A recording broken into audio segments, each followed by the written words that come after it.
We're going to take you live now to Perth, where the RSLWA CEO is speaking about ANZAC Day services being cancelled there. That's an option, and we're talking to various stakeholders with regard to that. We could have held commemorative services with numbers under the 500 mark, but we believe that these are difficult times, and even with numbers below 500, one death of a veteran is one too many. And we have many veterans who are in their senior years, and we believe the risk is just too great.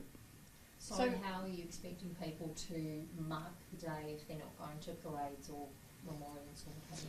Well, there will be no march, there will be no commemorative services in terms of the dawn service and other commemorations. Right now we are talking with stakeholders, including our valued members, 10,000 of them statewide, as to how we might be able to still commemorate ANZAC Day, but not in public places. So a TV sort of broadcasting thing is still on the cards? That is a live option, and we're looking at how that might happen and how we may be able to broadcast it. In terms of other technology, of course, there's live streaming, there's social media, so all is not lost in that regard. So whilst it's been a very difficult decision to cancel the traditional ANZAC Day services, we will be able to at least commemorate in some way. So if you have a team... Ever cancelled ANZAC Day services in many? Sorry, I didn't hear that. Have you ever, can you remember a time when you've had to cancel services? By memory, the last time ANZAC Day was cancelled in terms of commemoration was in 1942, when there were some concerns with regard to air raids, and there was no commemorative service, dawn service or march on that ANZAC Day. So it's a long time since then, and we certainly didn't take this decision lightly.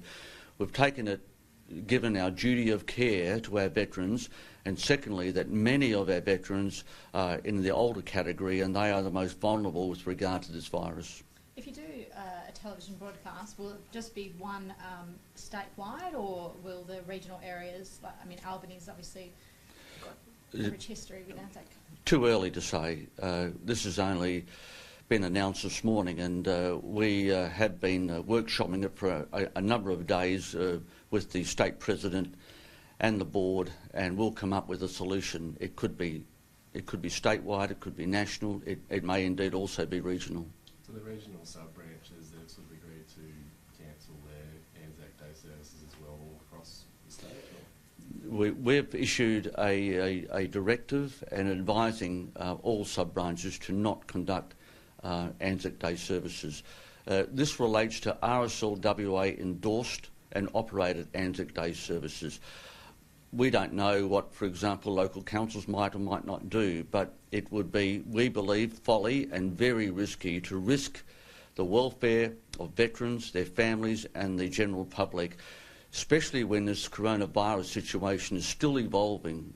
As you know, in the media, every day there are new thresholds of trying to take care of the public and individuals. So we're just hoping that everyone will take heed, and that for this year, ANZAC Day will not be commemorated. But that doesn't mean, for example, that later in the year we may be able to fondly remember those who served and those who died at another date, for example, Remembrance Day in November.